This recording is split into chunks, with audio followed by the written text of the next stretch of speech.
Pues abrimos la santa palabra de Dios en el mismo libro que estamos, en el libro del Génesis, capítulo 32, versículo 23. Capítulo 32. Vamos a saltarnos algunos versículos que verdaderamente todo es palabra de Dios en la Biblia, como dice el Catecismo de la Iglesia, pero verdaderamente hay versículos y hay capítulos que no nos dicen a nosotros hoy en día en este tiempo, no nos dicen mucho. Hay algunos capítulos, algunos versículos aquí verdaderamente un poco, pudiéramos decir, raros para hoy en día la mentalidad, como vemos unas transacciones extrañas que hace Lía con otra gente. Si me das tal cosa, yo voy a dejar que Jacob se acueste contigo, una cosa de esa extraña. Y uno dice, bueno, ¿cómo es posible que eso pase con los patriarcas? Pues sí pasa, sencillamente por una razón, y lo hemos estado hablando durante todas estas semanas. No se había dado, ¿qué cosa? La ley. No había ley moral por donde regirse el género humano. Estos hombres, Dios nos había revelado todavía en el Sinaí, estas personas no tenían un patrón moral por donde... Y uno dice, bueno, no tendrían la ley, pero conocían a Dios. Es la parte lógica, ¿no? Conocer a Dios. Dios te dice lo que debes y lo que no debes hacer. Pero recuérdense que la naturaleza humana, desde Adán, ¿cómo quedó? Dañada. Así que estas personas tenían una naturaleza dañada por el pecado, por muy bueno que fueran. Ahí estaba, ¿qué cosa, cómo se llama lo que queda dentro del hombre? La concupiscencia. Ahí estaba la concupiscencia. Aunque conocieran a Dios, si estaba ya dañada el hombre por el pecado de Adán y Eva, y hemos visto cómo todas las generaciones han arrastrado por todo Génesis ese pecado. Si estaba dañado y no tiene ley, pues imagínense ustedes. ¿A qué viene la ley? La ley viene un poco que encauzar el daño de género humano, porque como la humanidad estaba dañada por el pecado de Adán, la ley te decía, para poder ser justo a Dios, tienes que caminar por este lado. La naturaleza dañada y no haber ley ninguna. Esas son las consecuencias, las cosas que vemos, como lo vemos hoy en día en la televisión, en la radio. La naturaleza dañada del hombre hoy en día está en galope, y como esa gente no cree en Dios, ni tienen respeto de Dios, están actuando igual o peor que Jacob. Es lo que vemos, teniendo ya la ley. Imagínense todavía cuando no existía ningún asomo de qué cosa es bueno y qué cosa es malo. Por eso que vemos estos capítulos un poco extraños, que la gente que buscan en la Biblia, ¿qué cosa es lo que buscan en la Biblia? Yo les digo a ustedes, datos. Pues se quedan ahí. Nosotros estamos viendo el Génesis dentro de qué cosa, metido dentro de qué, dentro del pacto. Estamos viendo el Génesis dentro del pacto de Dios y enfocando a qué persona, a la persona de Jesucristo. Por eso que estamos viendo estos capítulos que vemos desde el principio, desde el comienzo de la creación del cosmos, como va enfocando dentro del pacto de Dios, y estamos en este personaje que podemos decir que es el tercer heredero del pacto, que es Jacob. Tenemos a Abraham, que es el que hizo el pacto, tenemos el heredero del pacto que primero que fue Isaac, y ahora estamos viendo a Jacob, el tercer heredero del pacto. Dejamos a Jacob en su enredo con Labán y con Lía y con Raquel y todo el berenjenar ese. Jacob trabajó 20 años. ¿Se acuerdan lo que hablamos la semana pasada? ¿Cómo se llama eso de quebrantamiento espiritual?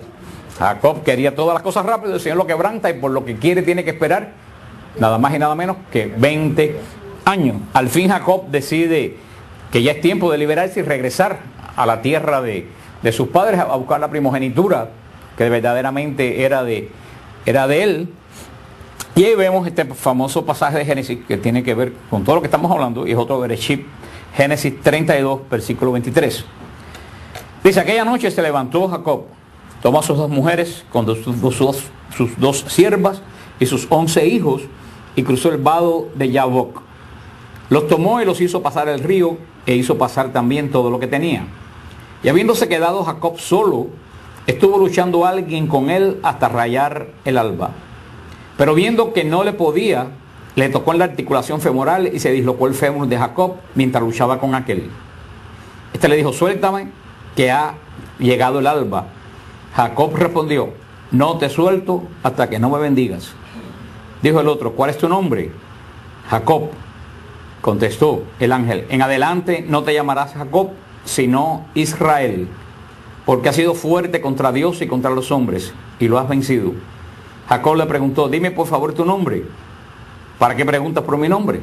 Y lo bendijo allí mismo. Jacob llamó a aquel lugar Penuel, pues se dijo, he visto a Dios cara a cara y tengo la vida salva. El sol salió, así que hubo pasado Penuel, pero él cojeaba del muslo. Por eso los israelitas no comen hasta la fecha el nervio ciático que está sobre la articulación del muslo, por haber sido tocado Jacob en la articulación femoral, en el nervio ciático. Palabra de Dios. Vemos este famoso pasaje donde el Señor cambia el nombre de Jacob en esta famosa batalla de Jacob contra el ángel. Pero si vemos un poco antes, cuando Jacob sale de la casa de Labán y de la familia de Raquel y de Lía, vemos en el capítulo 31, versículo 11, cómo el Señor le da también alianza a Jacob. Dice en el capítulo 31, versículo 11, y me dijo el ángel de Dios en aquel sueño, Jacob. Yo le respondí, aquí estoy. Y añadió, alza la vista y verás todo el rebaño que son listados, pintados y salpicados. Es que he visto todo lo que Labán te ha hecho. Yo soy el Dios que se te apareció en Betel, donde ungiste una estela y donde me hiciste aquel voto. Ahora levántate, sal de esta tierra y vuelve a tu país natal. Vemos como Dios va guiando los pasos de Jacob, y vemos que ya llegando a la tierra la tierra donde habita la herencia de Jacob, vemos que ocurre este combate de Jacob con el ángel de Dios en plena noche, que tanto significado y tanta importancia tiene en la palabra de Dios. Se han hablado montones de este combate del ángel con Jacob durante la noche, pero lo primero que tenemos que ver es que Jacob aprendió la lección. ¿Se acuerdan cómo quería Jacob las cosas? Rápida. Y ahora combate toda la noche. ¿Y combate toda la noche para qué? Para una bendición. Yo me imagino que 20 años antes a Jacob le pasa eso y a los primeros 10 minutos dice, ¿qué va? Esto ya es muy difícil. Lo cual queremos ver que Jacob pasó la prueba. Jacob pasó la prueba. Jacob aprendió la lección. Jacob aprendió que cuando uno quiere algo de Dios, uno tiene que ser constante y perseverante. Esta fue la gran prueba de Jacob. Si a Jacob es quebrantado y Jacob pierde esta prueba, hubiera tenido que esperar otros 20 años de quebrantación. Eso es lo que hemos visto, que hemos hablado de nuestra vida, que muchas veces el Señor nos permite una prueba o usa una prueba que viene a nuestra vida para nuestra, como decíamos en Abraham, nuestra elevación. Recuérdense que toda prueba, si tú la sabes utilizar, te eleva. Las pruebas vienen del demonio, porque de Dios no viene ningún mal, pero esa prueba que viene del demonio, el Señor la transforma para que la persona que es probado pueda salir bendecido de esta prueba. Verdaderamente, cuando uno pasa una prueba, si uno vuelve a la actitud que tenía antiguamente, uno pierde la prueba y prepárate otra vez a repetir todo el proceso. Si es que el Señor verdaderamente quiere de ti hacer algo, lo que hablamos la semana pasada, quiere hacer algo a ti bueno en ti. Vemos como Jacob batalla con el ángel, que aparentemente, como dice aquí, es el mismo Señor, toda la noche. Y es interesante que esto sea de noche. Fíjate que Jacob no sabía con quién batallaba, pero Jacob, ya vemos cuán crecido estaba espiritualmente Jacob, que era, a pesar que no sabía con quién batallaba, él estaba seguro que estaba batallando con el ángel de Dios. Y ya al final cuando ya va a amanecer, es cuando Jacob le dijo, hemos pasado la noche entera en batalla, pero yo no te suelto si tú no me bendices. Y el ángel no solo bendice a Jacob, le cambia el nombre. A partir de ese momento le dice, ya tú no te llamas más Jacob, de ahora en adelante tú te llamas Israel. Y nace aquí el pueblo de Israel. Nace en este momento este pacto de Dios con Jacob. Porque recuérdense que dijimos que cada vez que Dios cambia el nombre en el Antiguo Testamento y en el Nuevo, sabemos que estamos en presencia de ¿qué? De un pacto. Dios cuando hace, ¿se acuerdan? Cambió de Abraham a Abraham. Abraham, que dice el príncipe elevado, y lo cambia a Abraham, padre de muchedumbre. Ahora hace este pacto con Jacob y le cambia de Jacob, que quiere decir mentiroso, lo cambia a Israel. Israel quiere decir fuerza que combate. Quiere decir fuerza de Dios, pero también quiere decir fuerza, pero una fuerza combatiente. Es como que la fuerza con que combaten a favor de Dios. Y vemos cómo la promesa sale de un hombre, después pasa a una tribu en Isaac, y ahora estamos en la presencia de ¿qué? Del nacimiento de un pueblo. Vemos que Jacob es el que tiene la promesa de este combate de Jacob con el ángel. Se ha hablado muchísimo en todos los grandes místicos de la iglesia, y muchísimas personas dicen que los místicos toman esta batalla de Jacob con el ángel, lo toman como símbolo o como ejemplo de qué cosa es la oración. Y dicen, esto es la oración. ¿Qué cosa es la oración? Una batalla con Dios. Eso es lo que es la oración. La oración es una batalla con Dios. ¿Una batalla para qué? ¿Para qué será esta batalla? Para que Dios me bendiga. Porque muchas veces nosotros batallamos para que Dios nos dé cosas. Y una gran diferencia es que Dios nos dé cosas a que Dios nos bendiga. Cuando Dios te da cosas, porque tú quieres cosas, a lo mejor Dios te da las cosas, pero no te da bendición.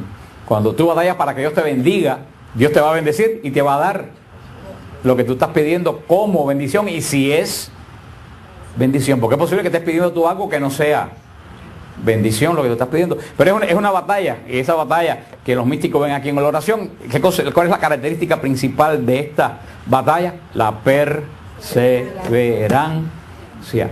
Nosotros tenemos que batallar con Dios cuando estamos pidiendo algo. Eso es lo que el Señor nos habla en el Evangelio, y nos pone el ejemplo de ¿se acuerdan la viuda inoportuna? Que tocaba y dame y tocaba, y el Señor dijo, déjame quitarme esta mujer de arriba y se lo voy a dar por lo insistente que es. Y verdaderamente muchas veces, y eso lo sabemos todas las personas que estamos en contacto con el pueblo de Dios, cuán poco perseverante es nuestra oración. Nosotros oramos un día, oramos 2 días, y después ya me cansé, el Señor no me lo va a dar, no soy digno de que me lo dé, Dios es malo porque no me da lo que yo quiera, y ahí dejamos la situación. Cuando el kit de la oración, ¿qué cosa es? La perseverancia. Por eso, las personas que han perseverado en la oración, y uno de las grandes perseverantes en la oración es Santa Mónica, que estuvo 29 años, de que nació San Agustín, 29 años orando por San Agustín. Y a la larga se convirtió San Agustín y se santificó ella, que es una de las grandes santas de la iglesia. Uno dice sencillo, pero 29 años de oración es mucho tiempo. Y viendo que San Agustín cada día, en vez de estar mejor, estaba peor.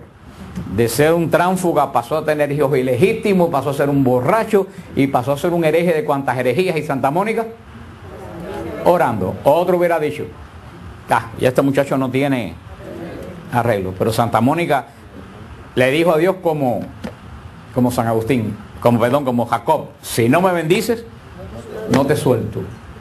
Y por eso que fue santificado él y fue santificada ella.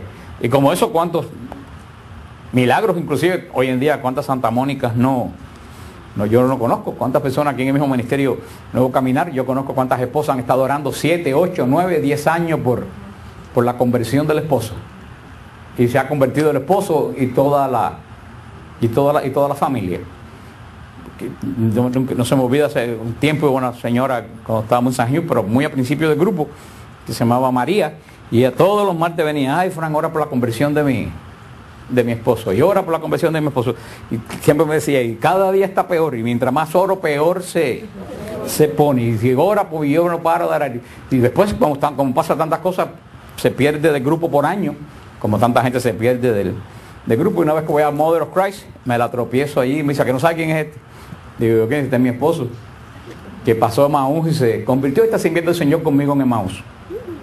Y como eso, pero tú sabes qué quiere decir eso, perseverancia, que el demonio habla por un lado y tú hablas con Cristo por el otro, y tú dices, de aquí no me levanto hasta que tú no me bendigas. Hermano, que tiene, acuérdense lo que les dije, que el Señor cuando encuentra algo, trabaja con lo que encuentra. Pero cuando no encuentra nada, a mí no me importa nada. ¿Para qué voy a orar si ya esto no tiene remedio? ¿Para qué? Y la peor de todas las tentaciones, ¿para qué voy a orar si Dios no me oye? O todavía peor, Dios es malo, ¿por qué Dios me está haciendo esto a mí? Este pasaje de este acto aquí de Jacob con el ángel, nunca hay un pasaje que sea más explicativo de qué cosa debe ser una oración. Ahora, la oración es un combate con Dios, pero no un combate con Dios para lo malo, sino un combate con Dios para que Dios me bendiga. Todo lo que tú le pidas al Señor se lo tienes que pedir como bendición. Señor, bendíceme con tal cosa, si es para tú, si es tu voluntad, si es para mi bien. Señor, bendíceme en esta situación. Señor, bendíceme. Lo que pasa es que muchas veces, como dice el Señor, no reciben porque no saben pedir. Muchas veces en vez de pedir, Señor, bendícenos con tal cosa, le exigimos al Señor que me dé tal cosa. Y sobre todo, acuérdense también que nuestra oración no solo es una batalla con Dios para que me bendiga, es una batalla con el demonio para que me suelte. Si ustedes leen el libro de Daniel, se acuerdan cuando Daniel estaba orando y el ángel se demoró mucho tiempo en llegar con la respuesta que la oración de Daniel dice escuchada. Y el ángel le dijo, no llegue antes porque estuve batallando con el demonio de Persia, con el señor de Persia, que me obstaculizó que yo llegara aquí. O sea que la batalla no solo es nuestra, la batalla también es de los ángeles. Muchas veces cuando nosotros estamos en batalla espiritual pidiendo al Señor que nos bendiga, también los ángeles están en batalla espiritual. Por eso cuando uno está dando una batalla espiritual por alguien, y siempre los santos y los místicos lo recomiendan, si tú estás orando por alguien, tú debes también pedirle al ángel de la guarda tuyo que se una al ángel de la guarda del otro con quien tú estás pidiendo, y en que entre los dos den la batalla, porque esto es una batalla cósmica, esto es una batalla espiritual. Nosotros estamos dando la batalla aquí de rodillas, pero en el mundo espiritual se están dando tremenda guerra entre los ángeles de Dios y los otros ángeles. Muchas veces nosotros olvidamos esta parte espiritual, de que vivimos metidos en un mundo espiritual y solamente pensamos que con pedir ya yo tengo la cosa. No, la oración, sobre todo la oración de bendición, que es la que pide. Fíjate que Jacob no le pide más posesiones, Jacob no le pide más tierra, Jacob no le pide más hijos. Jacob es lo que le pide, bendíceme. Hermano, ahí está la clave de la cosa. Si Dios te bendice, Dios en esa bendición te va a dar lo que tú estás pidiendo, lo que es bueno para ti y lo que te va a hacer feliz. Por eso yo creo que más que pedir cosas, lo que tenemos que pedir es bendíceme. Dios no te va a bendecir si no te hace feliz. ¿Alguien puede estar bendecido sin ser feliz?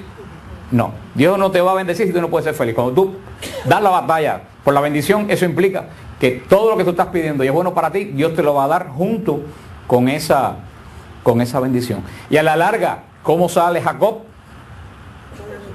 No, salió cojo. Jacob, esto es muy importante, salió cojo, pero bendecido.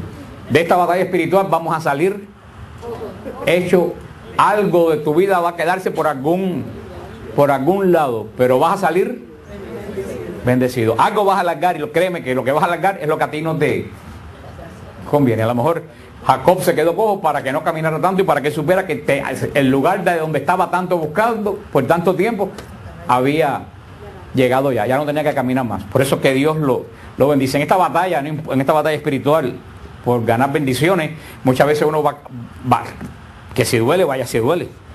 Fíjate que a Jacob tiene que haberlo adolido porque dice que fue el muslo es la ciática.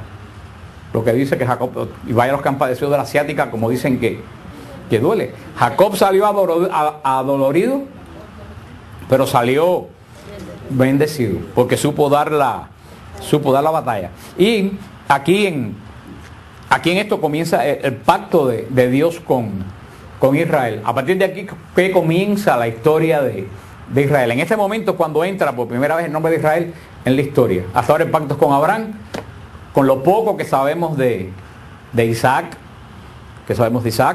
solamente el episodio de que es semejanza de Cristo cuando va a ser sacrificado cargando el sacrificio sin tener culpa. Sabemos que se casó con Rebeca, que también era estéril, que tuvo a estos hijos gemelos, Jacob y Esaú. Ahora surge el pueblo de Israel, del hombre que fue impetuoso para robarse la primogenitura y que ahora es tenaz, ¿para qué? Para ganarse la bendición de aquí, de este hombre que Dios fue preparando por 20 años, del cual nace el pueblo de Israel. Y aquí cuando verdaderamente tenemos que ver cuán fiel podemos ser al Señor, porque uno vuelve a decir, no, 20 años lo dice fácil, pero estamos hablando como si fuera del 89 hasta ahora. Este hombre estuvo del 89 hasta ahora trabajando en un lugar donde verdaderamente no veía futuro ninguno, no veía ningún futuro de poderse escapar de la casa de Labán, de pagar sus deudas, de regresar al lugar donde se quiso robar la bendición y que la perdió cuando quiso ser bendecido por su padre. Se robó la bendición de Isaac. ¿Y qué tiempo le duró la primogenitura? Nada, porque tuvo que salir huyendo para una tierra extraña, pasar este proceso. Durante todos esos 20 años que Jacob estuvo preparando, a lo mejor Jacob pensaría en esos 20 años, Dios se olvidó de mí. Sin embargo, vemos que en esos 20 años Dios no se olvidó de él. En esos 20 años Dios estaba trabajando en él para la misión que le iba a dar, que era más grande de lo que en su vida Jacob se pudo imaginar. Y verdaderamente, porque como siempre hemos hablado, el tiempo de Dios no es el tiempo de nosotros, verdaderamente. Y nosotros, Dios tiene paciencia, Dios no tiene apuros. Son como los monjes de San Leo, que dice que ellos no se apuran en rezar porque ellos no tienen apuros, porque ellos no van para ningún lado. Dios no va para ningún lado porque Dios está en todos los lados. Así que Dios no tiene apuros. Por eso muchas veces cuando uno piensa, hermano, son 20 años. Hoy en día llegamos ya y queremos estar preparados y queremos ya salir a... ¿Cuánta gente yo conozco que vienen, cogen 3 clases y ya se quieren ir a abrir un ministerio ya? Porque cogieron 3 clases. Hermano, esto es un proceso. Cuando el Señor me llamó a mí, yo no me puse a dar clase los 3 días. Eso es un proceso muy largo, que ni siquiera yo lo busqué. Y el Señor sabe, no que yo no lo busqué, que no lo quiero. Por lo menos no solo que no lo busqué, que no lo quiero. ¿Por qué yo lo hago? Por fidelidad al Señor. Yo estuve este fin de semana en Puerto Rico y los que me conocen saben que yo no tenía ningún deseo de ir. Fui arrastrándome y tengo que ir a México ahora el día 5. Yo no tengo ningún deseo de ir. Y yo digo, ¿dónde rayo en Toluca supieron que yo existo? Si yo no sé dónde está Toluca, yo tengo que buscar en el mapa dónde estaba Toluca. Y digo, ¿con cuánta gente que andan por ahí locos porque los inviten a lugares? Y yo que no quiero ir, que no me gusta, ahí me invitan a mí. Pero como es así, yo me doy cuenta que no es mío. Si me doy cuenta que no es mío, porque si esto fuera fruto de mi exhibición, yo le diera gracias a Dios. Pero si el Señor sabe en mi corazón que no quiero ir, que yo prefiero estar en mi casa y en las cosas que yo tengo que hacer y las cosas mías, pero voy definitivamente porque no tengo más remedio. Porque cuando el Señor te llama a una misión, tú tienes que decir que sí. Pero verdaderamente esto es producto de un largo caminar, de una larga preparación. El Señor no le gustan los novatos. El mismo Señor, ¿cuánto tiempo estuvo preparándose para la predicación mesiánica? 30 años en la vida en oscuridad para predicar 3. 30 años para predicar 3. Y ahora queremos prepararnos 3 años para predicar 30. ¿No es verdad, hermano? Se lo digo por mi experiencia. Cuántas veces en los grupos yo veo que una persona llega, pasa 4 meses en el grupo y ya quiere abrir su propio grupo, sin que el Señor lo llame, sin que el Señor, es sencillamente porque si fulano tiene un grupo, ¿por qué yo no lo voy a tener? Pero eso es lo que pasa, hermano, cuando uno trata de hacer las cosas por uno, no funciona. Te lo digo por experiencia.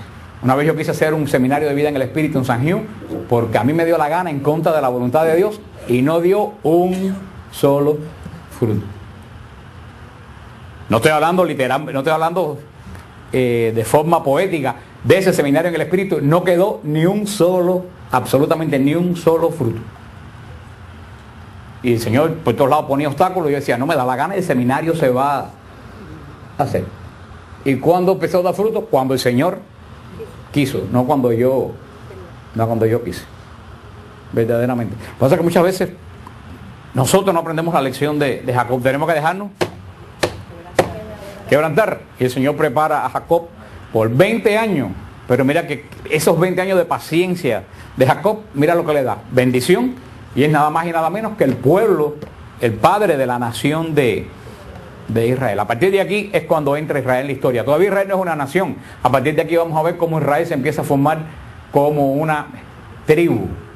Hasta ahora solamente que tenemos Jacob y 11 y 11 hijos. Falta el número 12, todavía no ha nacido. Tenemos Jacob y 11 hijos. Pero ya en 100 años casi hemos avanzado un poco, porque primeramente, ¿quién era solo? Abraham. Y después, ¿quiénes eran nada más? Abraham y Isaac. Ahora por lo menos ahí está Israel y hay 11. Y hay 11 personas más en el pacto de Dios. ¿Por qué escoge Dios Israel? Israel no escoge a Dios. Dios no escoge a Israel. Dios forma a Israel, que son dos cosas diferentes. Dios se forma un pueblo, y cuando vamos a ver de ahora en adelante la historia de Israel, nos vamos a preguntar, ¿salió bueno Israel? ¿Salió buen pueblo Israel? En absoluto. Y este es el misterio de Dios. Dios crea al hombre. ¿Y cómo le sale el hombre? Malo. Dios crea un pueblo. ¿Y cómo le sale el pueblo? Y se extraña de que a la iglesia le hayamos salido malo. Es la gran batalla. Es la gran batalla porque, como les he dicho tantas veces, y alguien me decía el otro día, uno que me escribía, decía, es que Dios no puede ser poderoso cuando todo lo que hace le sale mal. Yo le digo, no, a Dios no le sale mal, a Dios le sale bien, porque lo que sale de Dios sale en libertad. Lo que estamos dañados somos nosotros. Bueno, pero es que Dios puede hacernos en libertad. Dios no nos puede hacer sin libertad. Dios no puede crear nada sin libertad, porque Él no conoce lo que es no tener libertad. Por eso Dios todo lo que hace lo hace en un espíritu de libertad. Si Dios crea un hombre bueno y un pueblo bueno, porque tenían que ser buenos, nunca se sabría si el hombre o el pueblo que ama a Dios por lo que Dios es, o sencillamente ama a Dios porque no tiene ninguna otra alternativa. Dios crea, además, que vuelvo a decir, Dios no puede crear un hombre sin elección, con espíritu de esclavitud, porque eso está totalmente, así como el pecado está fuera de la mente de Dios, la falta de libertad está totalmente fuera de la mente de Dios. Dios crea al hombre, se entra Satanás y el hombre tiene que escoger y dar su propia batalla. Y durante toda la escritura vemos la batalla del pueblo de Dios y del hombre contra Satanás para obedecer a Dios. Dios poco a poco le va dando armas para poder vencer a Satanás. ¿Qué es lo primero que le da? El pacto. El pacto es lo primero que le da para vencer a Satanás. Después, ¿qué es lo próximo que le da para vencer a Satanás? A ver, ¿se imaginan qué es lo segundo que le da Dios a Israel para vencer a Satanás? La ley. Le da la ley para vencer a Satanás. Pero ninguna de estas dos cosas es suficiente. ¿Y qué es lo próximo que le da Dios al hombre para vencer a Satanás? La gracia a través de Cristo. Y eso sí es suficiente para vencer a Satanás. Porque la ley es algo externo, pero la gracia es algo interno. A Israel le costaba mucho cumplir la ley porque la ley es algo externo. Tú tienes que batallar para cumplir algo que está fuera de ti. Pero la gracia no es externa, la gracia es interna. Quien la recibe, esa gracia que tienes dentro de ti, es el que te ayuda en el batallar. Por eso la promesa de Abraham fue continuada a través de Isaac. Y luego el pacto de Dios se extendió de Isaac a toda la progenie de Jacob, y así se constituye Israel. En los datos que yo saqué decía que el nombre de Israel se deriva de un término hebreo que lo más cercano que hay a eso es Él mandará como Dios. Es la traducción más cercana según estos datos judíos que quiere decir Israel. Él mandará como Dios, que más simplemente se traduce como fuerza de Dios, pero no es una fuerza de cargar piedra, es una fuerza de poder sobre las cosas. Por eso me gusta mucho esa traducción de Israel. Él mandará como Dios, porque en ese momento Israel va a comenzar a mandar tal como Dios hubiera querido mandar entre los hombres, si Dios hubiera estado presente, como después el Señor va a mandar entre los hombres. Ahora, el mandato de Israel sobre los hombres no solo es un mandato de fuerza política o de fuerza social. El mandato de Dios que recibe Israel es el mandato de la ley. Y la ley es un camino, ¿para qué cosa? Para vencer el pecado. La ley es un camino para vencer el pecado. Porque ¿qué es lo que le va a decir más tarde la ley de Moisés a Israel? Lo que no debe hacer para condenarse y lo que debe hacer para santificarse. No matarás, no robarás, no fornicarás, no envidiarás, no mentirás.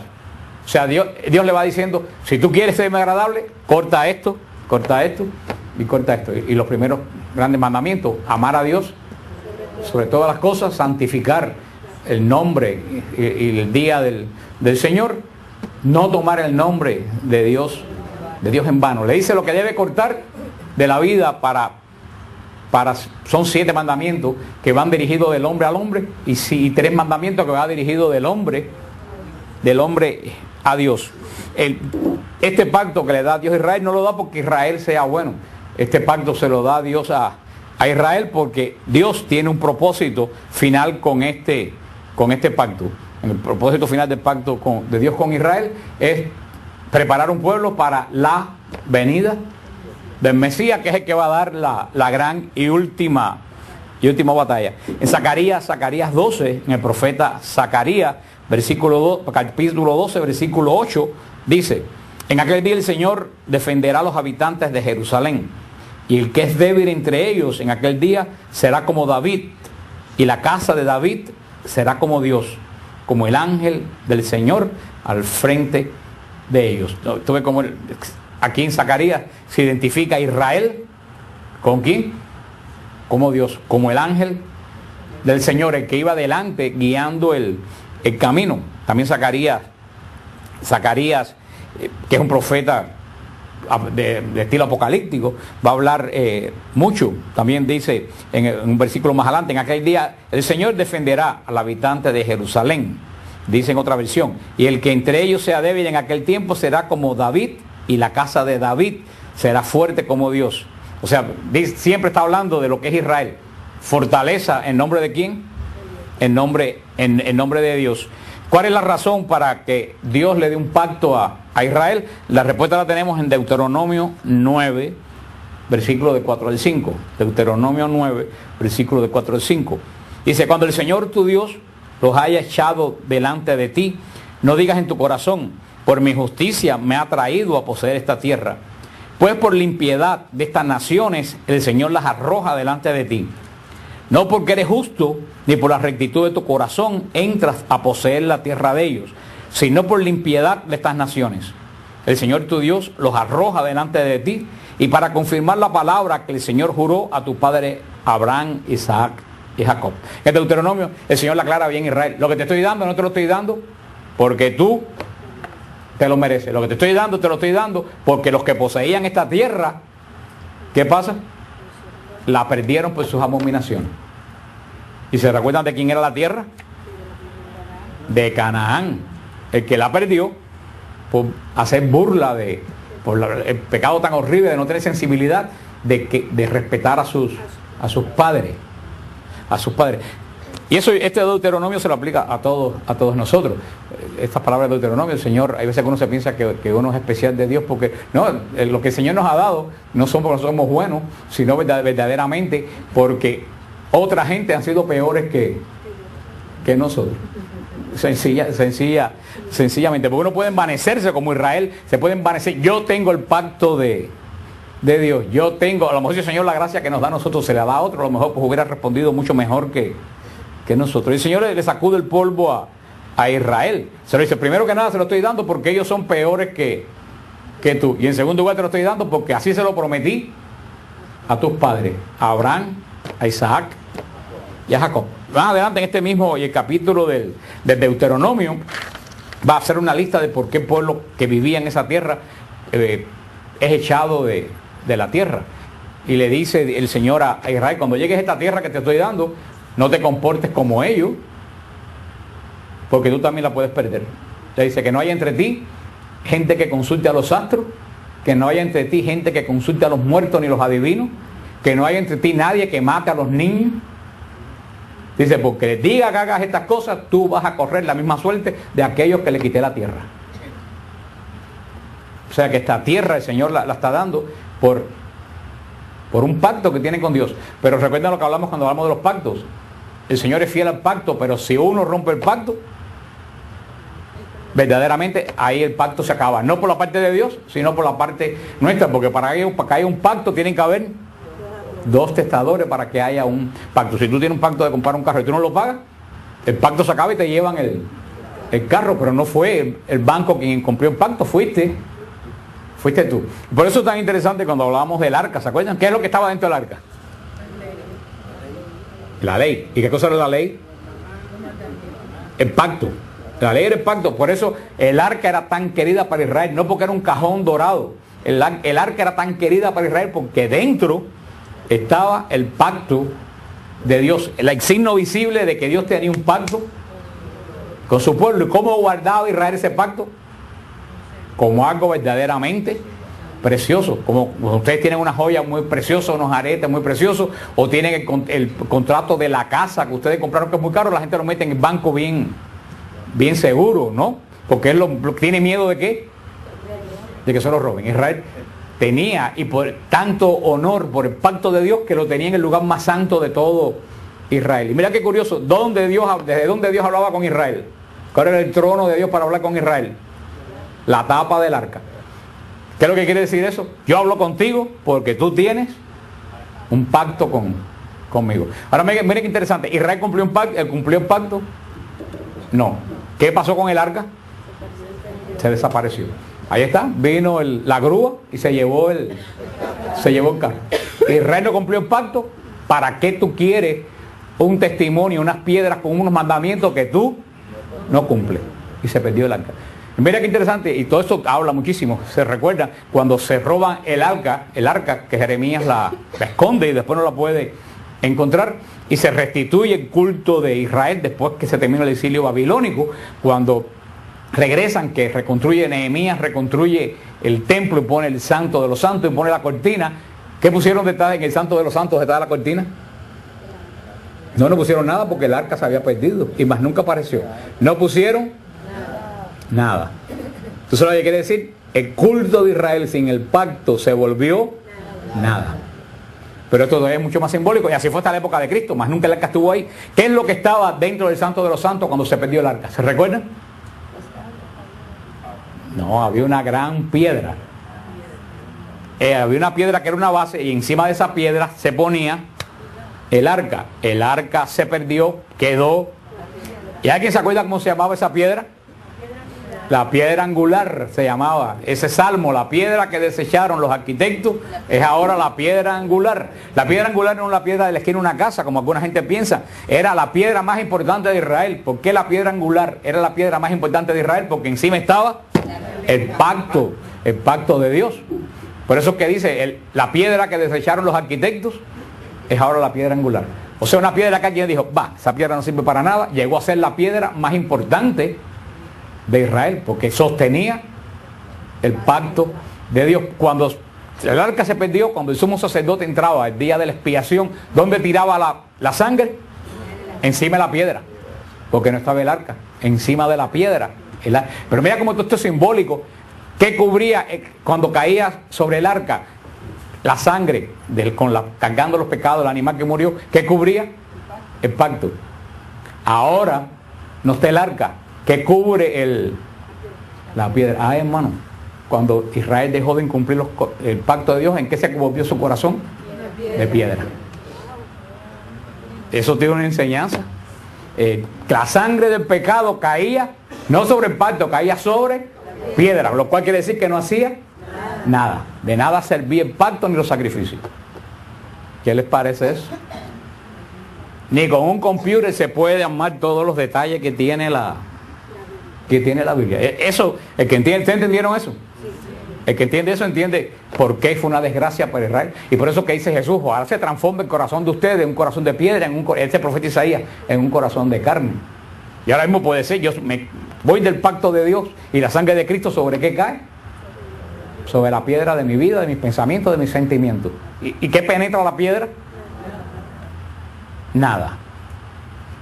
Y los puntos principales del pacto de Dios con Israel es que Él sería su Dios y ellos serían su pueblo. Esa es una de las características principales del pacto de Dios con Israel.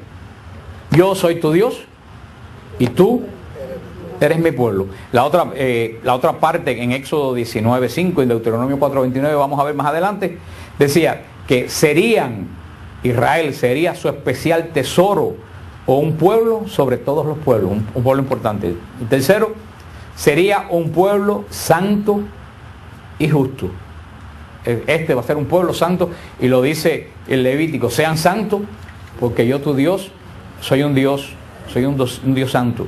Sería un pueblo que observaría sus mandamientos. En Deuteronomio 26, 18 dice, y el Señor ha declarado hoy que tú eres pueblo suyo, de su exclusiva posesión, como te lo ha prometido, para que guardes todos sus mandamientos, a fin de que exaltes sobre todas las naciones que hizo para loor, fama y gloria, y para que seas un pueblo consagrado al Señor tu Dios, como él ha dicho. Pueblo consagrado, si es un pueblo consagrado, tiene que ser un pueblo santo. Y último, Dios les daría una patria para siempre.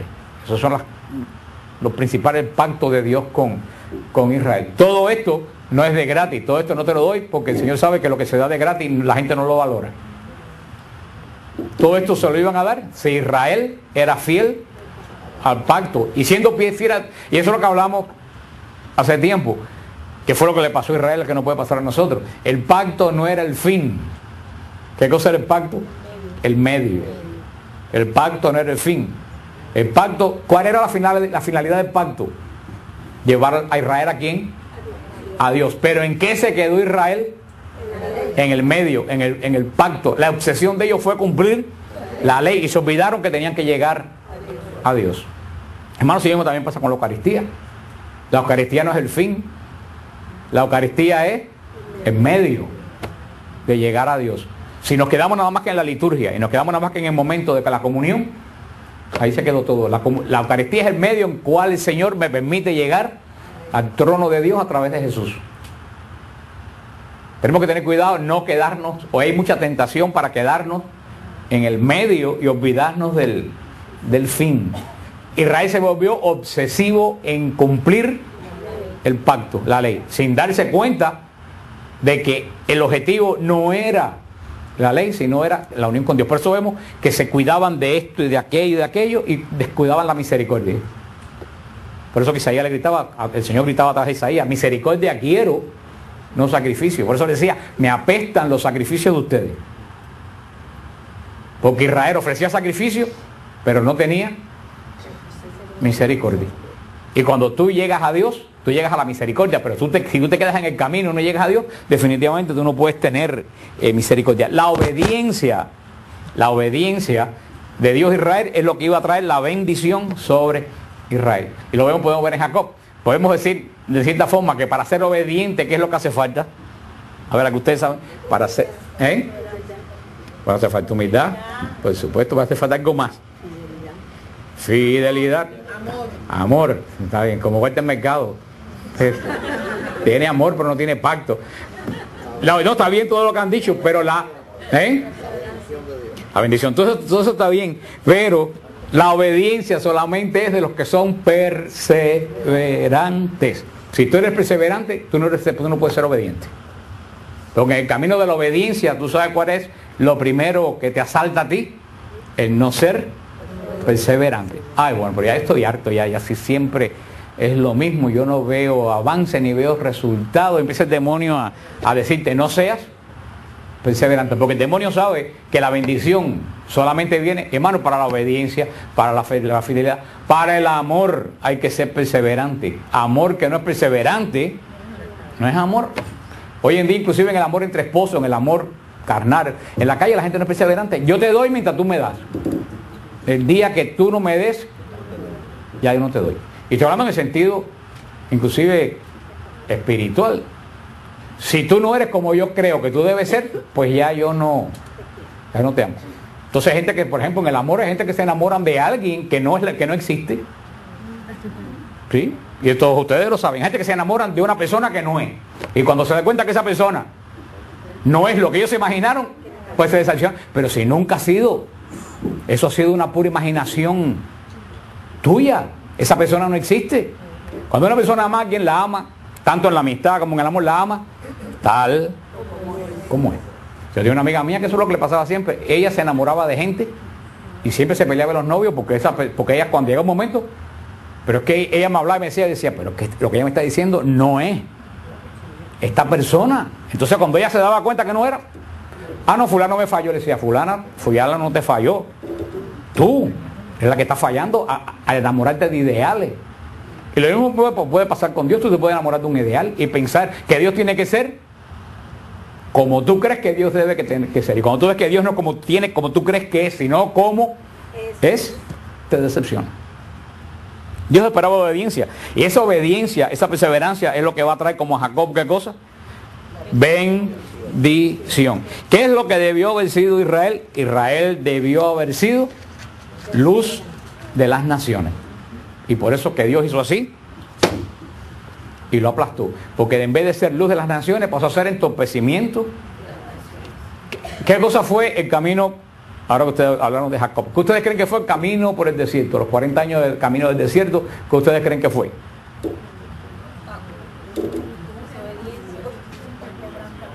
Por ahí lo dijeron, en los 40 años fue quebrantamiento espiritual de Israel. Fue un quebrantamiento espiritual de un pueblo. Fíjate cómo Dios puede quebrantar no solo la persona, sino también quebrantar. Y Dios puede quebrantar la iglesia.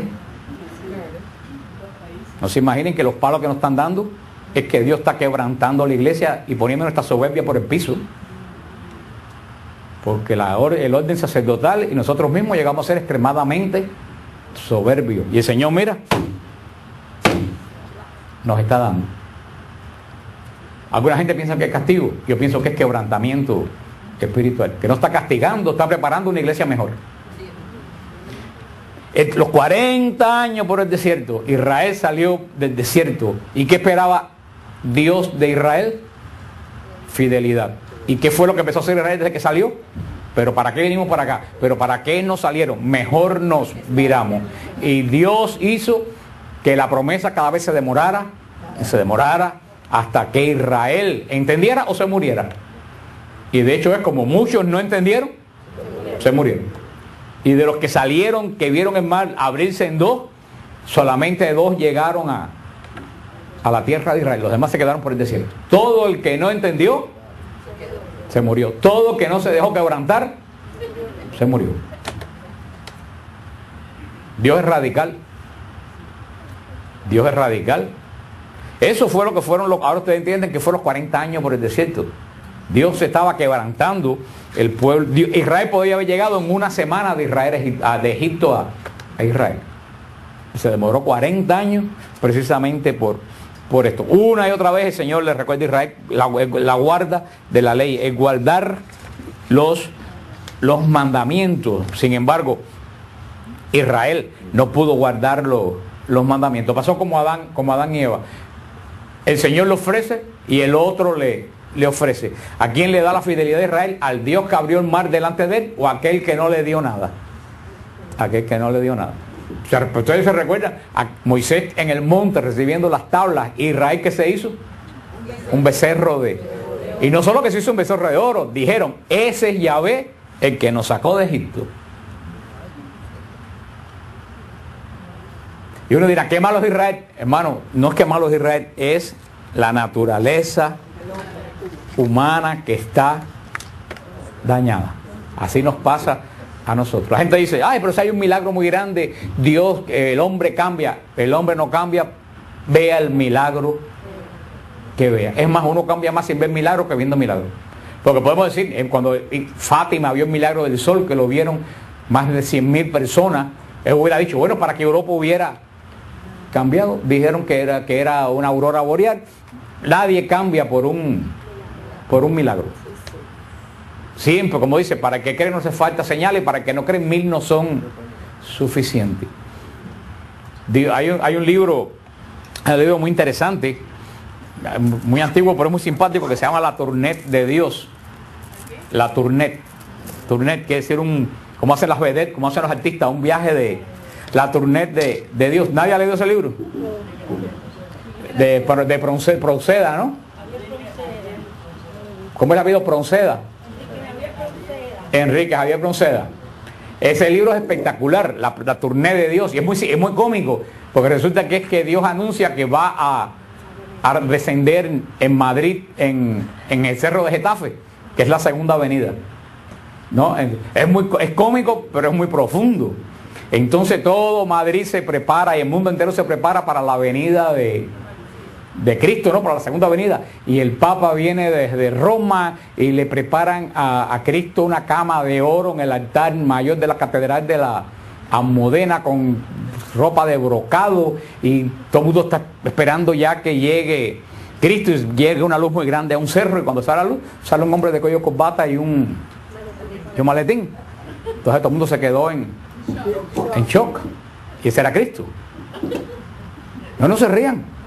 Cuando Cristo vino en el siglo 33 se vestía como la gente de su entorno. No se vestía de una forma diferente, se vestía como cualquiera de los campesinos de ese momento. Cristo vino vestido como toda la gente de ese momento. Y ya de ahí empezó la decepción de la gente. Y después lo ponen a dormir en la cama de la catedral, y la cama era extremadamente incómoda para un hombre.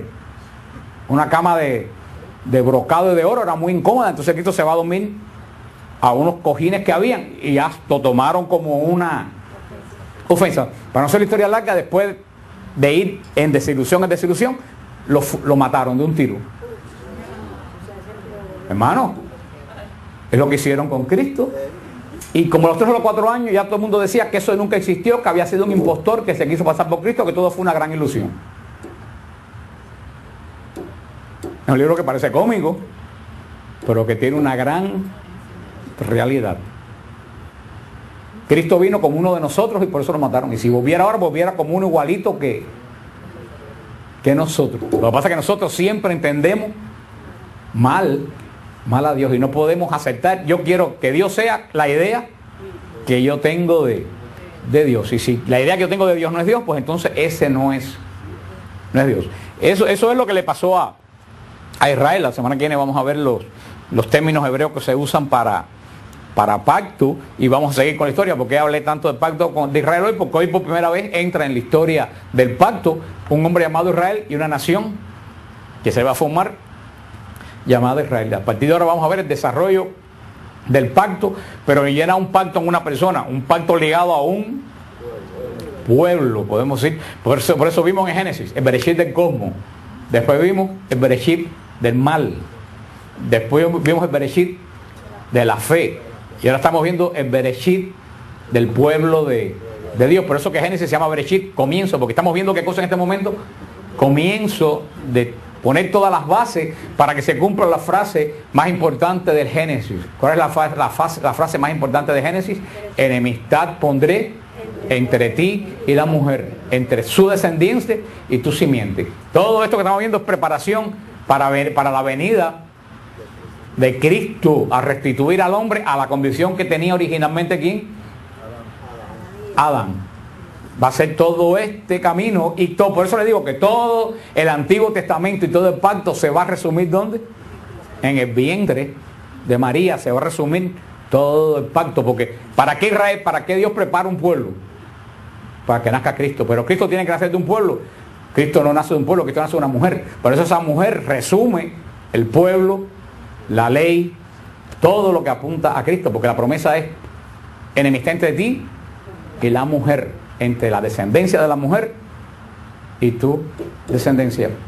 Yo termino solamente diciéndolo porque está relacionado con esto, algo que el padre que predicó el sábado en la misa en el retiro en Puerto Rico, un sacerdote joven, eran 2 sacerdotes jóvenes, muy jóvenes los de la parroquia, dijo algo muy interesante. Dice, Cristo vino, el objetivo de que todo el pacto, de que Cristo viniera a la tierra, es restituirnos a nosotros a la condición de ¿quién?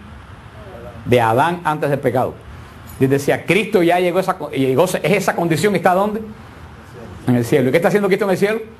Trabajando para que nosotros nos vayamos transformando igual que Él fue transformado. O sea, Cristo es el primer hombre transformado, viviendo en santidad. Y Él está en el cielo trabajando para que esa santidad que Él alcanzó y esa obediencia que Él alcanzó, cada uno de nosotros la vaya alcanzando a través de su mediación. Así que bueno, ya hemos avanzado pues un poco en el pacto. Ya no tenemos un hombre ni 2 hombres, ahora tenemos ya por lo menos ya tenemos una familia, que es lo más importante.